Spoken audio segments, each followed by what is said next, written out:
Good morning, people. Take a look at this. Out on the river, beautiful sunny day, late September, Indian summer, lovely. What do you think it is that I'm doing today?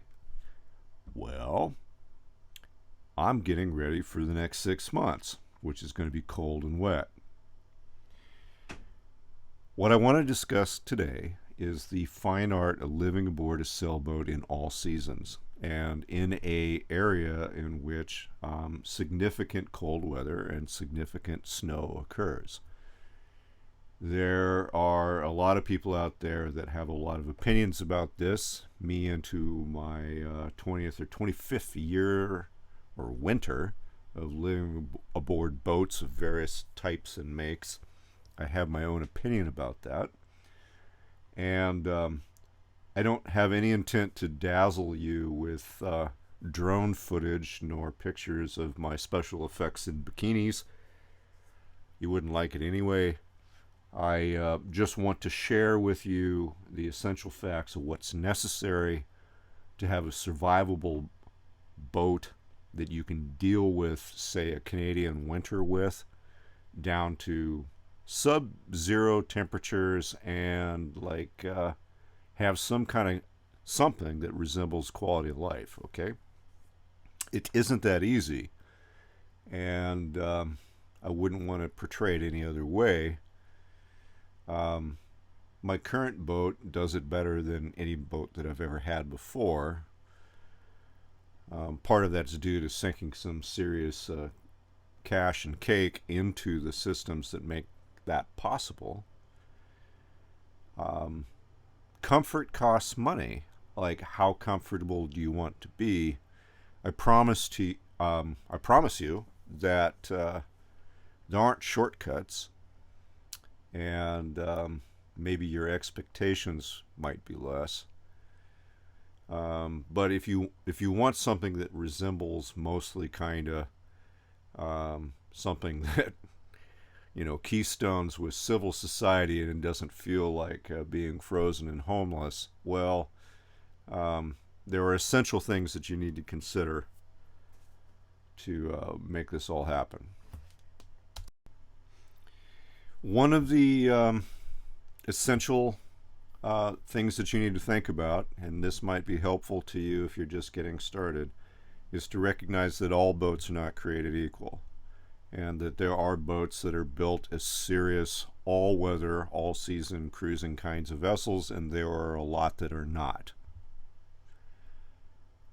Certainly, if you have the latter, the knots, it's going to take more time and effort to get them to be livable than those that are. Part of the reason that I really wanted one of these Reliance 44s that I have is due to the fact that the hull itself is heavily cored with 1 inch of balsa, cleaned down and to slightly below the waterline. The deck is heavily cored with balsa clean through, 1 inch thick, 1 inch of balsa with laminate, clean through. And as such, especially as she's also very finely finished with teak overlay and hull sealing all the way through, most of which I've blown through with expansion foam insulation, my need for injecting heat into the vessel is far less than it would be if perhaps you had your average thinly laid up production hull. That doesn't mean that if you have basically a non-cored, lightly laid up hull, that given enough heat inputs you can't make the boat livable. It's just that it's going to take a lot more to do that than it would here, especially if you like very high interior volume boats, because it's all of that that you actually have to be warming up. One of the interesting things to think about in terms of hull coring is that you really do want the coring, especially in the deck, and you do especially want it above the waterline, because in reality, rarely is your boat frozen in solid, meaning that the water temperature, even where I live, is relatively livable. So the build sections rarely get to like survival levels of cold, but above deck they certainly do. And certainly any of that that's exposed, whether it's portholes, hatches, anything that's exposed to the elements, will create the opportunity for a massive transfer of heat from the inside to the outside. Design really matters here, and anything that you can do if you are selecting anew, well, all that can really help. So, like, let's move on to something else. Here's a picture of my forward hatch over the forepeak. Note that it's teak. Super well built teak hatches through the boat.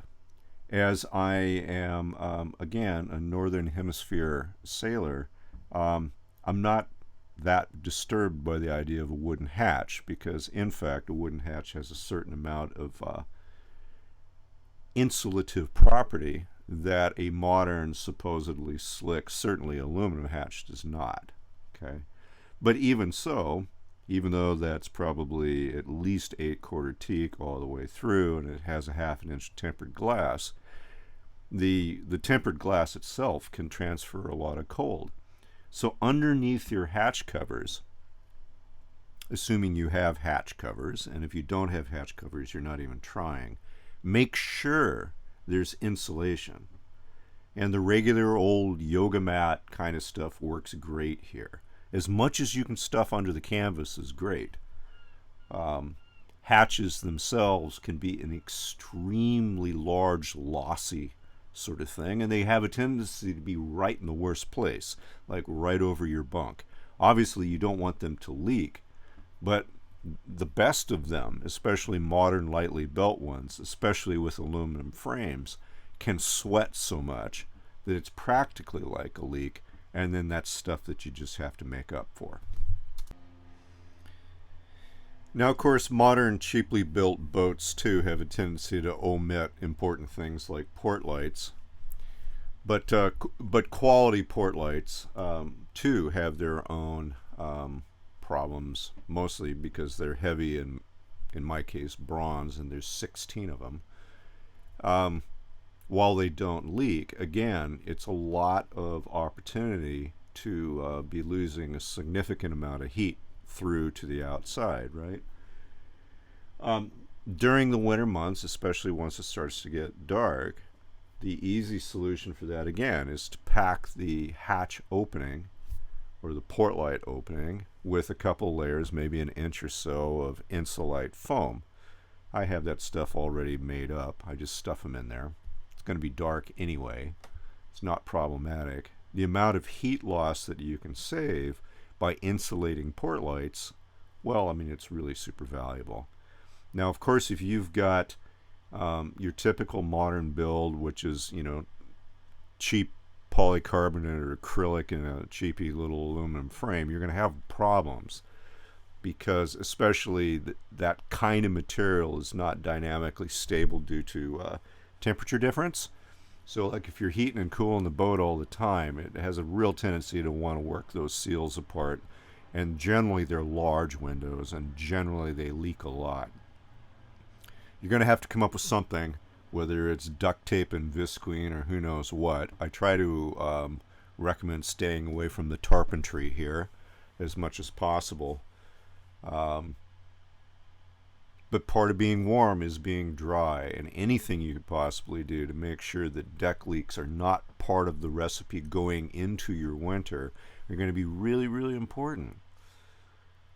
It's important to know you can only fix deck leaks on a dry day. Once they start to leak, you're hooped till the weather changes. So let's get on it now. So that brings us to the question of what to heat with. And as far as I'm concerned, having lived with all of the possibilities, whether that's propane, solid fuel, pot type diesels, forced air diesels, forced air hydronic diesels, or the rest, I've tried them all. I can tell you that there is really only one meaningful solution. Unless you've got a very big boat, 50 feet or so, that you could put a meaningful, real, safe install of some kind of like residential grade wood stove with appropriate clearances and enough room and everything to carry the fuel and everything, there's really only one solution. And the one solution is a modern, electronically controlled, hydronic, preferably, furnace. And don't buy a cheapie. Buy something like a brand. The only one that I would ever recommend to anyone, having installed all of them, is the Webasto. Although I have seen and have installed probably a dozen of the Wallace types. Those are good too, and on a smaller boat they may make more sense. Just be clear, there are going to be tons of people that are going to tell you that other stuff works, and they will do that unrepentantly for their first winter. Okay, like again, I'm into like winter something like 25. Like I wouldn't even consider the other things. The pot type stoves like the Dickinson sorts or that kind of thing, you might be able to get away with on a trawler type powerboat or something of that nature. But it's important that the pot type stoves require a level trim to work, because there is a float valve that regulates flow of the fuel into the pot. So you obviously can't use them sailing. And if you have a strong windy night where there's enough heel on the boat to make that a problem, they don't work. Sure, I know that the hippies out there want to do the solid fuel thing. Make sure that you've got 16 to 20 inch surfaces clearances between that stove and everything else. Practically impossible to do on a small boat. Know that they stink. Know that on the nights where it's blowing and you really want heat, they have a tendency to downdraft like crazy. Know that you can't use them when you're out sailing. Like, there's a lot of negative aspects. The fact is that if you're going to install a quality wood stove in a quality manner, it's not going to be cheap. I really don't see much in terms of alternatives other than being cold and miserable than the Webasto type furnaces. I would avoid Espar. I have installed dozens of those, and I don't recommend them to anybody. They're not particularly serviceable. The locally built Hurricane here in Vancouver is a nice piece of kit, but I've never installed one. I generally do the Webasto stuff. I know that I could tear down, for example, my ThermaPro 90, replace any possible component in it probably within 45 minutes and have it back together. I carry spares of most all the critical components. Like, anybody that thinks that it's simpler to try to light a fire in a wood stove as opposed to flicking a switch and setting a thermostat, you just haven't spent much time on a boat, buddy. So these things work. I mean, again, I would not do the cheapy brands. Something with parts availability. Yes, parts can break, sensors can break, but they're generally pretty good at getting them out very quickly to practically anywhere in the world, like within 3 days. Most anything. Yes, they're expensive. How comfortable and warm do you want to be? Like, that's really what your question is. The ThermaPro 90, especially if you have a boat that's 40 footish, is fabulous. And I mean, the U.S. military uses them. Like, what's not to like? Okay, so let's talk about the foible that is inherent in these kinds of diesel furnaces, and that is this: that they are generally very, very reliable, and they are very efficient, and they make practically no soot nor smoke. Compared to anything else, the cost of run is going to be far, far, far less. Like, I mean, they're very efficient. What's the problem? Well, the problem is dirty fuel can lead to coked burners, and Coked burners are short-lived, meaning that these burners, which are in these units, which are not cheap, they're 500 buckish kind of units,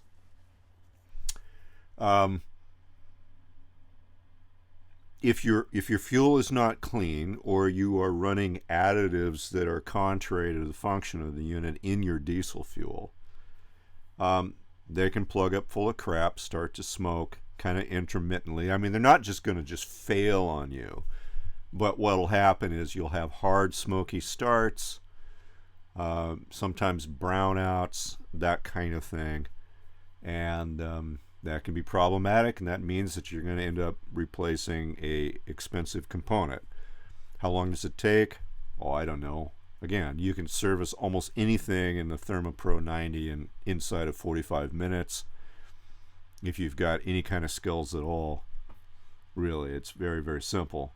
However, that is the issue. So, clean fuel. Don't run additives in your fuel that the burner won't process, which is basically, as far as I'm concerned, all of them, with the exception of TCW3 two-stroke oil, which I do run, generally speaking, in higher concentrations in my fuel to protect the main engine in the summer months. I don't do that in the winter months because I don't run the engine enough to be too bothered about it. Some of these manufacturers will recommend cutting your diesel with kerosene occasionally, or even running the furnace on kerosene to decoke the burners intermittently. A clever individual can figure out ways of taking care of that. But clean fuel is important, and it's very easy to be picking up, especially in a sailboat that doesn't go through a lot of fuel.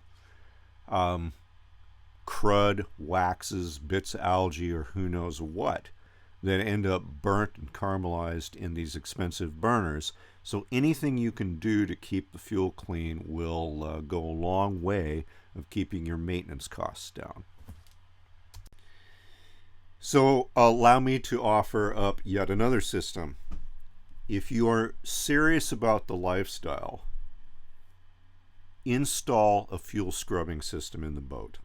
Okay. Dirty diesel fuel is just a part of life. Where I live, most of the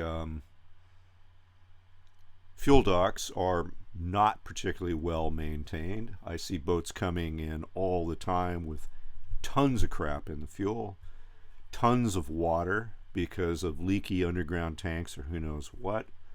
That ends up in your fuel tank. Not only is that problematic for running your engine, getting you stalled, getting you towed, but you are again introducing contaminants into your tank that make your furnace less reliable. It is a real issue. Take this seriously. If you are using the boat 365 and you want to keep everything reliable, install a fuel scrubbing system. It doesn't need to be that complicated. In my case, I have a 500 series diesel turbine, here in the picture, just like you'd think, that runs into a electric fuel pump. It's a aeronautics grade facet that moves, I think it's 30 gallons an hour, obviously way beyond the capacity of the engine. That fuel pump then runs to a day tank, pictured here. It comes in through the bottom. The output through the absolute bottom of the tank does run to the main engine, but everything else gets passed out through the top of the tank, meaning if the filter's actually plugged up entirely or the electric fuel pump died entirely, it would still have basically 2 hours of runtime of clean fuel in that day tank to run the engine. Even if that were insufficient, I could fill that day tank with a jerry can.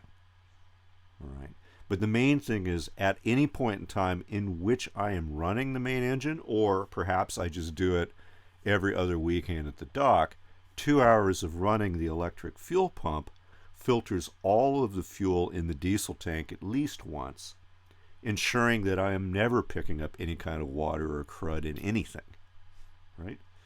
If I'm out cruising and the boat's moving and shaking a lot, I generally will run a 30 micron primary in the 500 series Raycor.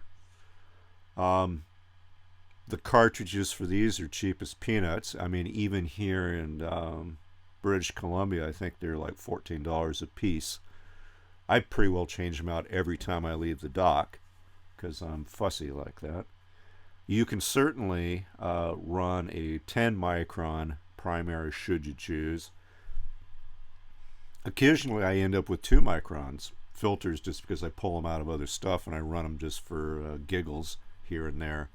But having a fuel scrubbing system, again, will go a massive way to keeping your life together and not having a bunch of winter buildup of crud, moisture, waxes, junk in your tank.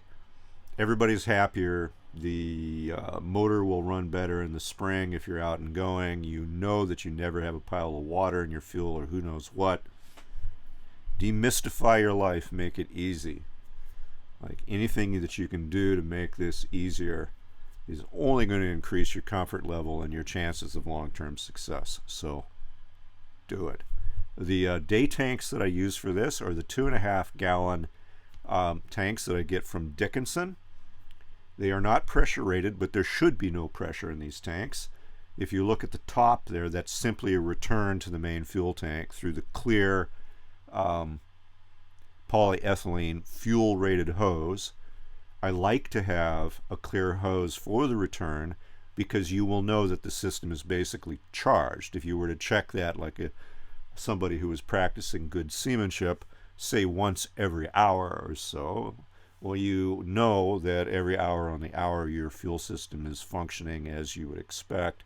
Hard to have too much in terms of a surprise due to plugged filters or dirty fuel. Hey, the thing works great. Nothing but good stuff to say about it. Okay, so here's the absolute icing on the cake. And I don't have too much problem with this myself because I'm relatively warm-blooded, but anyway, your mileage may vary. Heated motorcycle jackets. Heated, battery-powered motorcycle jackets or the ilk. Especially if you have a partner, a chickie poo, who has a tendency, maybe she's a little smaller, to being able to, maybe she struggles with staying warm in the environment. That's not atypical, especially if you're out sailing in the winter. You spend a lot of time sitting on your butt as the boat goes by out in the weather. And even under insulated equipment, even good gear, it can be pretty cold. I promise you, the battery-powered motorcycle vests of whatever brand, they just are life changers for people. You can clap those things on right over your jammies, get out of bed. Even a boat that feels a little cool while the furnace is heating up, they heat up fast, they work great. I like the Arroyo brand. They have worked fabulously for me. You get way more battery life out of those things than you would think. It's got to be pretty cold before you actually run the high temperature setting, which is good for about 3 hours. Chickie Poo tends to run the middle power setting, which is good for about 8. They charge on a USB charger. But why suffer? If this is your life and your livelihood, why suffer? Why not be comfortable? Why not invest in it so that you can enjoy your environment rather than being uncomfortable?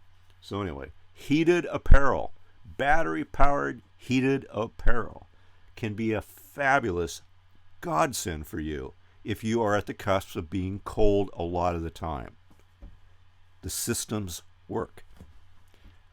Your choice will have to be whether or not you want a type that's like a motorcycle type that's made to be plugged into the bike, or whether it's got the battery type. I've gravitated towards the battery types after encountering the Arroyo brand. Again, I think they're very good. experiment. Anyway, these would be the primary tips that I would offer to you in order to having a quality, enjoyable life aboard a boat in these colder climates. I, at this point, actually rather look forward to the winter months. Like, none of it's a hardship, but it does take a fair amount of time to get it all together, and it does take a fair amount of investment to get it all together into such a manner where it's not miserable. There aren't shortcuts to any of this, but it is, if, like it has been for me, a lifestyle, a career path, like I've been at it for a while, the amount of money that you're going to sink into these systems, while it's not insignificant, like compared to, rent or whatever it is that you're doing ashore, like it's not insurmountable. Just know that the equipment does exist, and with proper preparation, you can be absolutely civilized and comfortable aboard a boat in even including climates that look pretty bad.